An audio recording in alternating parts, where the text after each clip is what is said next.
How are you getting along, Walker? Just fine, Lieutenant. Thank you. Well, keep up the good work.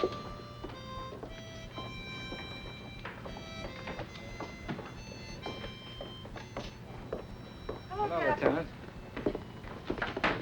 Still taking them over, huh, Rocco? It's murder, Captain. Come on, Fumblefingers. Deal or get yourself on ice, mate. Take it easy. Plenty of time, cowboy. The last day on ship's too late to win back that 50 grand. Boy, you smell that land breeze. That ain't land you smell. That's my old lady's ravioli wafted on a Bronx breeze. Can you imagine? I go to Italy, cradle of ravioli. What do I get? K rations. I offer $5, $10. I get K rations. I give 'em me arm. K rations. Italy, cradle of ravioli, my aching back. I want ravioli. I gotta come back to my old lady in the Bronx. I'll take those deviled crab down at Fisherman's Wharf in San Francisco. Gee, I wonder if the town's changed much. How about you, Tex? Glad to be getting home? Makes no never mind to me. One place is good or bad as another. What about all them stories you used to tell about your old man's ranch and how you couldn't wait to see Texas again? Sure, I'd like to see Texas again. But would Texas like to see me? Certainly Texas wants to see you. It's your state, Tex. You were born and brought up there. Sure, it's my state, Major. As long as I can fit back in it again. I was a cattleman, sir. Rode herd and branded since I was that high. What good will I be in a saddle now? I got a hunch you'll ride again, Tex. Maybe you won't break Broncos, but then all of us coming back have got to make adjustments. You were a doctor, sir. You can still write prescriptions. I was a surgeon, Tex. But I've still got lots to do. Always did have a hankering for industrial medicine. I probably wouldn't have done a darn thing about it until now. I know what's on your minds. You're saying to yourselves, where does this guy come off with that ray of sunshine stuff? Well, boys, I'll let you in on a little secret. Sometimes I feel lower than a grasshopper's belly. I've had 2 arms for 43 years, and I don't like losing one of them any better than you do. But I've got one advantage over you fellas. I was an orthopedic surgeon. Over 200 amputations to my credit. I've seen more cases like us than you can count. I know every reaction. And black as we may feel now, I'll give odds that a year from today we'll be singing a different tune. Sure. There's cripples. Cripples, hell. Lucky men. Luckier than a lot of guys we know. Oh, sure. It's a setback for us, Tex, but we're alive. We can see and hear and feel and think. Once we've gotten over the hurdles, we'll be able to work and enjoy life. What's gonna happen to us, Major? I mean, till we get our feet on the ground. Plenty. We've got lots of things to learn. Where do we go after we get back to the States? Straight to an amputation center where the Army set up the best specialized care for guys like us. There are centers all throughout the United States, but wherever we're sent, we'll find the most modern buildings and equipment in ideal conditions for the program of recovery they've got planned for us, with the finest trained medical personnel in charge of our treatments. Before we get our prosthesis, that's the fancy name for artificial arms and legs, we've got to get our whole systems in good condition. We'll be worked over like a heavyweight champ with 10 million bucks on him. But first, some of us will need another operation to fix over our stumps so that our new legs and arms will fit perfectly. That won't be as tough as it sounds. And believe me, it's worth the delay. Some of us may start in with baths, hydrotherapy treatments. If we do need them, they're going to make it feel a lot better, keep it clean, get it really healed. Some of us will get lamp treatments. The ultraviolet ray is one of the best aids for tuning up your whole body. There's one kind that's used for spatial areas. It concentrates on whatever part of you that needs particular care. Or we may get massage. And as soon as possible, we'll pitch in and do our part of this job. Massaging helps shrink and toughen the stump, so we can start using our prosthesis that much sooner. Bandaging is extremely important, too. should be done quite often, 3 or 4 times a day. And this is another thing we'll take over and do for ourselves as soon as we can. Those elastic bandages do a great job in compressing and shaping up a stump. And naturally, it's going to be very important to get plenty of exercise. Certain muscles are going to have a lot of new work to do. The way we stand and walk is going to depend a lot on strengthening those long muscles in the back and building up those in the belly.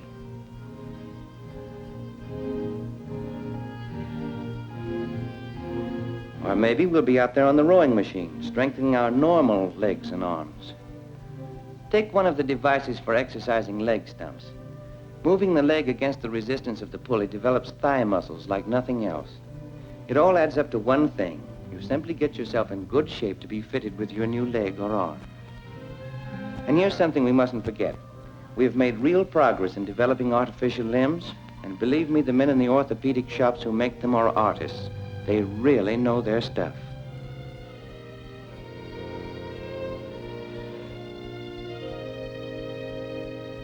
When you get fitted, it isn't like having a pair of GI pants tossed at you. It's custom made, and it takes time and patience to fit it just right. But they don't stop until it is right. Incidentally, we'll be fitted for our dress arm here, too.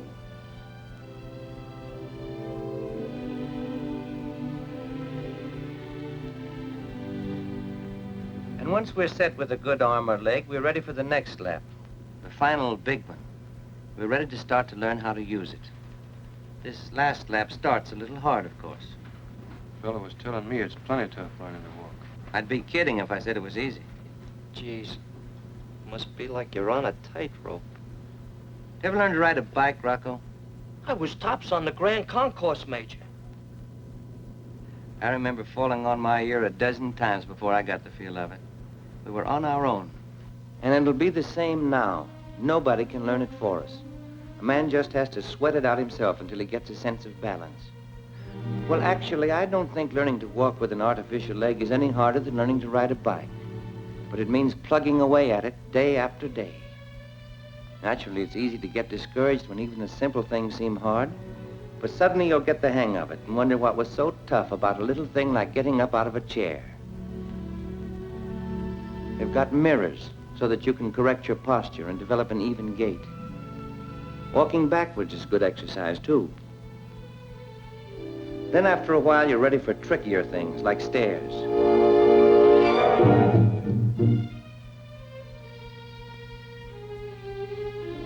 And you'll find that with all the specialized equipment, you're really getting someplace.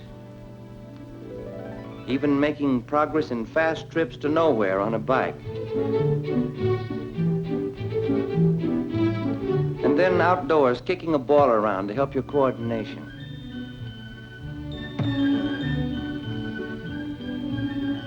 Then you'll find yourself back in competitive sports, running that score up higher all the time. And dancing, besides limbering up your legs and developing balance, has other advantages that I don't need to explain to you.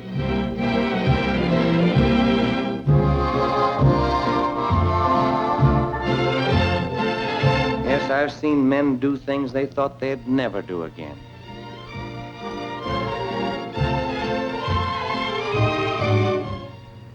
There's no limit to what can be done if we just set our minds on doing it. Do you really think I'll be in a saddle again, Major? Well, I'd say that's up to you, Tex. As I see it, our toughest hurdle isn't on the physical side. It's the mental handicaps we put on ourselves. A Canadian flyer lost both legs, and 9 months later he was flying in combat again. He just wanted to fly badly enough, and he did. Yeah, but not everybody can be that good, Major. Right. And a track star who's lost a leg can't run 100 yards in 10 flat. So he'll switch to golf or swimming. From my experience, nature does queer things. When a man loses one limb, all his strength and skill seems to go into his other limbs. Me, I don't want no other skill. I've been riding herd in a taxi cab 7 years. All I want is to drive my old hack again. If you're like the rest of those New York cab drivers, I'll take the subway. Oh, I'm no jockey, Major. Crumble a fender now and then in close maneuvers, but nothing spectacular. Well, learning to drive isn't so tough.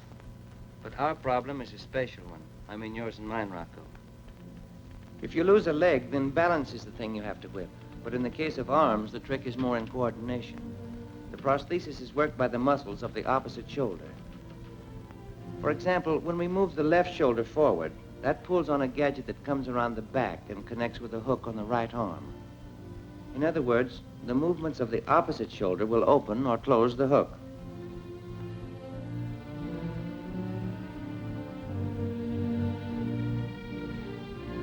I've seen men who've lost their arms learn useful work, sometimes better than the jobs they had before. But of course, in the beginning, we'll have to master the simple problems of everyday life, like switching on a light, turning on a faucet, opening a door. Then you go on to something harder, things like picking up change, your own, of course, drinking a bottle of Coke,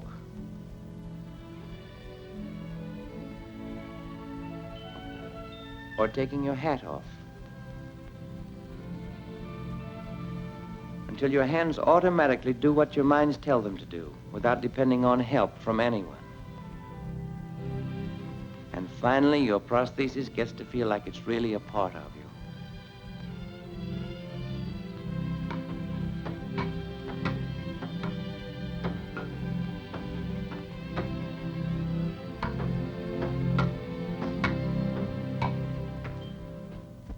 And then when we've gotten that far, we'll be ready to graduate to the advanced program at the Amputation Center.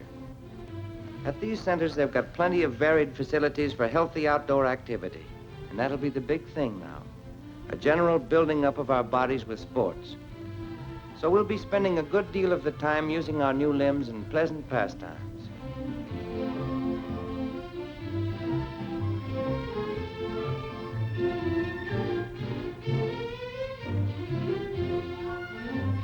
Anybody that's worried about being in the saddle again ought to see a whole class of amputees mounted up for long rides in the sun.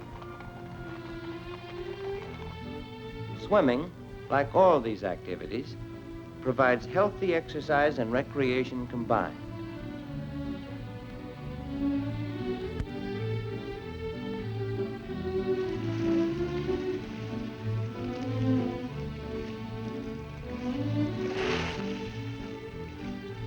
For a few thrills, you can count on sailboating. Or for relaxation, gliding along in a rowboat, sharing the oars with another guy.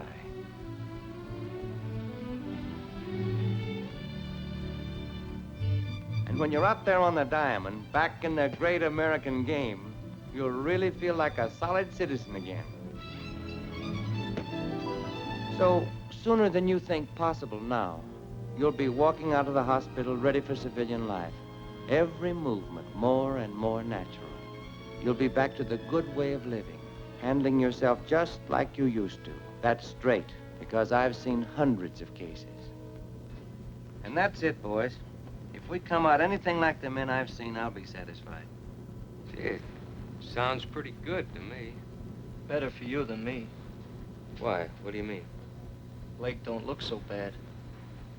Half the time, people don't notice it. An arm's different. People stare at you. What do you want me to say, Rocco? That we won't be self-conscious at first? Sure, it'll seem strange for a while. Some people are vain about wearing glasses, but they see better when they wear them. And false teeth. Some pretty beautiful dames have to wear them. But teeth come in darn handy when there's a thick steak on the table and the question is to eat or not to eat. For my money, anything that helps a human being function better has a beauty of its own. Ask any man who's using a prosthesis if he'd like to get rid of it. He'll laugh at you. If I could just drive my cab again. You'll drive your cab again, Rocco. You'll do lots of things. After we're discharged, we'll be able to take our place in the world among men. Good morning, Major. Oh. Hello, fellas. Morning, Loretta. Good morning. And women. You know, Major, there's something else been on my mind. I'll read your mind, Rocco. How are they going to feel about us, our wives and our girls? Yeah, the girls we haven't got yet. Let's take our own personal Gallup poll. Oh, Miss Phillips, would you come here for a moment, please? Yes, Major. Sit down, Miss Phillips. What's this all about? Question. We're going to ask you questions. Now, Miss Phillips, how long have you been a woman? 26 years next month, sir. Good. Then I can ask you a tough question. And if you don't answer honestly, overboard. Miss Phillips, how do women feel about men like us? I don't quite understand, Major. What's their reaction toward us? Men who have lost limbs.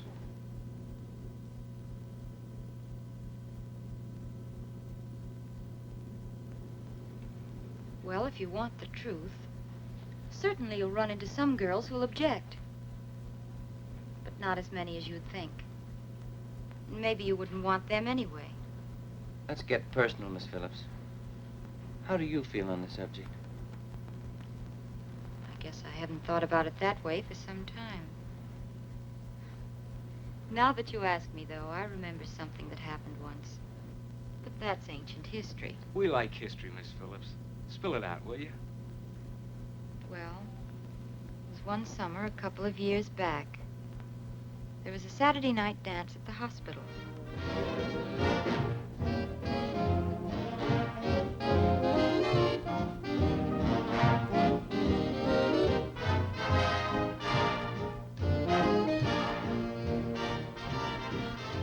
I was one of the hostesses, and my job was to see that the bashful GIs lingering around the edges found girls to dance with.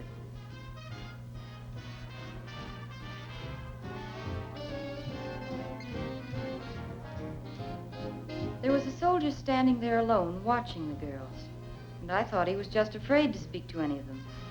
But when I asked him if he'd like to dance with one of the girls, he said he'd been looking over the field and hadn't seen anything that interested him. But now he'd found me, he was ready to go. I told him I'd try to find him somebody who looked like me. But he kept pouring on his line about what an adorable nose I had and what a sweet chin and what the rest of me did to make my uniform dress seem like a thing of beauty. I just didn't like his type. And when he tried to swing me into the dance, I told Handsome I had work to do. He was crushed, flatly and completely. I went on with my work and discovered another chap looking a little lost. I knew he would never bring himself to approach any of the girls, and when I asked him if I could find him a partner, he said he wouldn't want to inflict himself on any of them. There was just something about him that made me say I'd be glad to help him get into the swing of it until he was ready for one of the other girls to take over. We'd only been dancing a moment when I looked up and there was Handsome staring at us. He looked at his arm, and he was obviously feeling very sorry for himself. I realized what he must have been thinking. Imagine my dancing with another man after passing him up cold. There could be only one reason. What could a nice girl see in a man with one arm? Then he saw something that was really a surprise to him, because the man I was dancing with had also lost an arm. But he wasn't whispering sweet nothings in my ear, and he wasn't handsome. How could I explain that I just took one look at Joe and liked his shy smile and the way his ears grew? How could I tell Handsome that his arm had nothing to do with it? That I would have turned him down if he'd had 2 arms or 6 arms? How could I tell him that most women, the kind that are solid inside anyway, don't fall in love with a man because of his manly beauty, but for reasons that no one on God's earth could explain? Well, I didn't have to tell him. Sally came along. As for me, I just kept on dancing with Joe all evening. Well, I guess that's that. Have I answered your question, Major? Thank you, Miss Phillips. Very well. About this Joe you danced with, you ever see him again? He'll be waiting at the dock tomorrow, if he can get off from work. Well, he'll have plenty of competition. I feel sorry for him. Well, don't waste your pity. No one has to be sorry for Joe. What do you mean? Well, Joe has it all figured out. He once said to me, if you're shy or apologetic about yourself, then the person you're talking to gets embarrassed and begins to pity you. And that's the end of a beautiful friendship. But if you just put the whole business in its proper place, why, then you're accepted like anyone else who isn't a perfect specimen. Oh, I don't know. I guess it's what a man's got inside of him that counts. Hey, I've got work to do. See you later, boys. So long. Bye, Miss Bullock. Bye.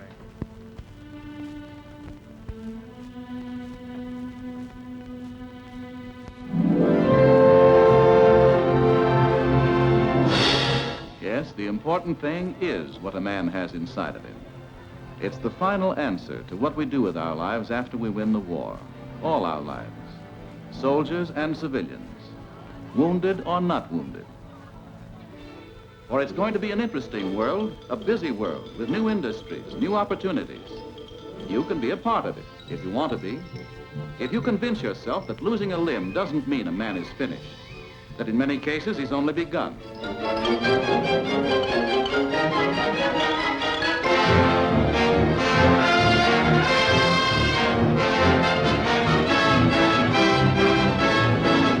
Let's look at some ordinary men. Men like yourselves who have taken their loss, but already have fitted themselves back into the modern world. Some with new jobs, like this man, helping construct ball turrets for bombers. Hi, my name is Henry Liskey. I was with the 125th Field Artillery Battalion, North Africa, until I was wounded in Tunisia by an 88mm artillery shell, where I lost my leg. From there I was sent to the 26th General in Africa to the Percy Jones General Hospital, Battle Creek, Michigan. There I was discharged, and now I'm a civilian. Now I got a job and I'm feeling fine. Some returned happily to the security of their old jobs, like this farmer. Armando Rocco, Carpenters, made the 3rd class United States Naval Reserve. I got wounded in Guadalcanal. They took me to the hospital. After a month, they shipped me back to the state. I stayed five months in the state. They got me an artificial leg, and here I am on the farm again. Other men who have not allowed their loss to change their lives, like Captain Howard Young, former bomber pilot with the United States 8th Air Force, wounded raiding a Nazi submarine base. His right arm gone, no longer able to fly actively for the Army, but spending all the time possible still flying. Hello, men. Right now, I'm assigned to duty as a classification officer at the Air Force Redistribution Station in Santa Monica.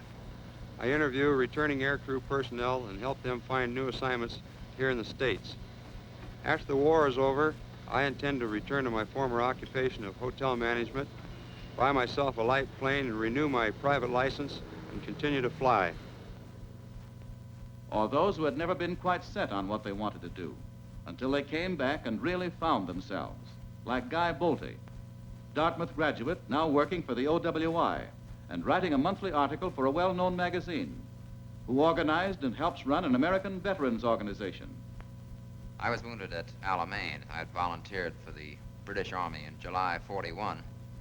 And then I was standing up and they let off in '88. I lost this leg here. But then I got home and got married and had to get a job.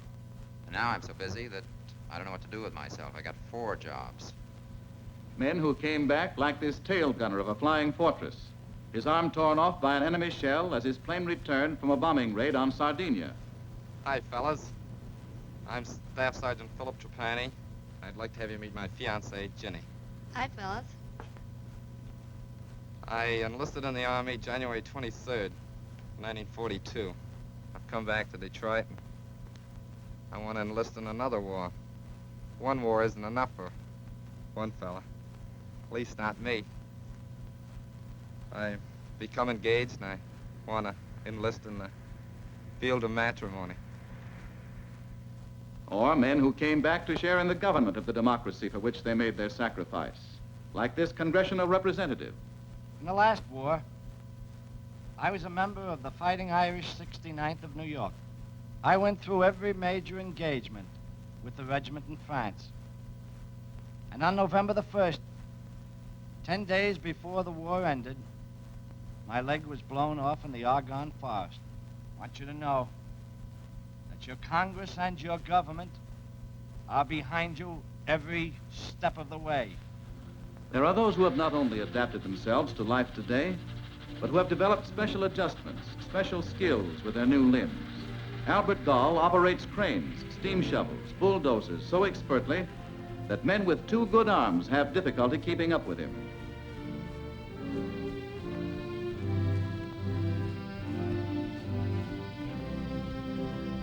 And possible to him, too, are the many little things of everyday living. The things a man always likes to do for himself.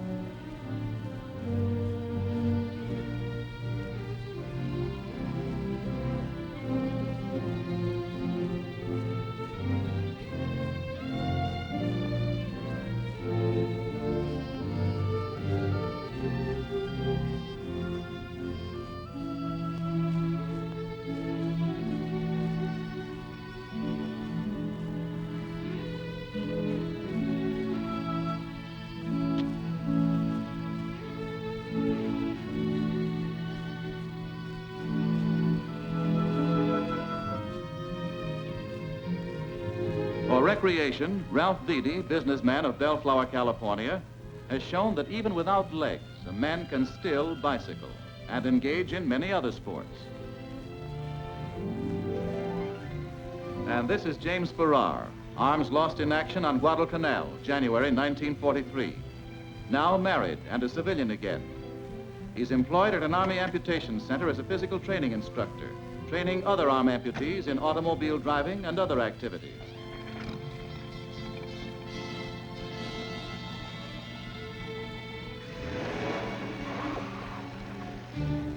And there's Pete Gray, playing for Memphis in the Southern Association. For 1944, he led the league center fielders defensively. Hit well over 300, was second in runs scored, fourth in total bases. Led the league and set a new record in stolen bases.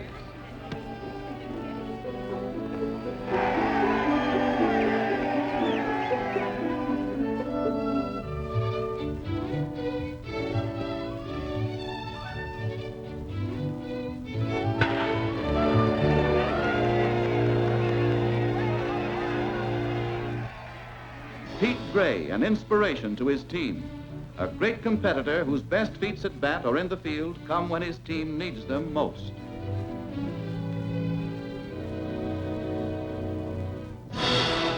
And besides the thousands who have adapted themselves to old and new jobs, and those who have developed special talents, there are some who, despite the loss of an arm or leg, have risen to great prominence and achievement. There is this man, Major Alexander de Seversky, brilliant aircraft designer, flying the famous Thunderbolt fighter he developed. Author of Victory Through Air Power and noted military analyst, Russian ace of World War I, Major de Seversky lost his leg bombing a German destroyer. Honored by many governments for his contributions to the progress of aviation, he is responsible in this war for the development of bomb sights, stabilizers, propellers, and many other innovations now in use wherever our planes fly. Apart from his rigorous professional career, Major de Seversky is able to enjoy a healthy, active existence. A skillful swimmer and diver, he manages to find time each day to enjoy these beneficial exercises.